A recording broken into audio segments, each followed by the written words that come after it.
लिया चरित्र लिया क्रमांक 268। नाथोबापिते ग्रहोनी वृत्ती। गोसावी गंगेच्या दोन्ही धारेच्या संगमावर येऊन उभे राहिले, कपडे नेसत होते, दोन्ही पायावर पाणी होते। सर्वज्ञ म्हणाले, नाथोबाला बोलवा, मग ते आपल्या पित्याच्या नावाने पाण्यात एक बुडी अधिक देतील। शोधनाथोबा आले, गोसावी नाथोबाला म्हणाले, बल्हेग्रामला ग्रह भूते फार आहेत, तुमचे वडील भूतयोनीला गेले आहेत, येथे आमच्या जवळ एक स्नान करा, मग त्यांना आम्ही भूतयोनीतून मुक्त करू।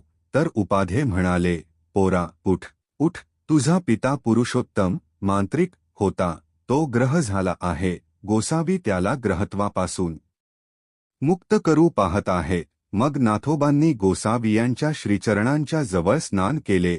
सर्वज्ञ म्हणाले, मंडळीका, तुमचे पिता ग्रह झाले होते, त्यांना आम्ही भूतयोनीतून मुक्त केले हो। दंडवत प्रणाम।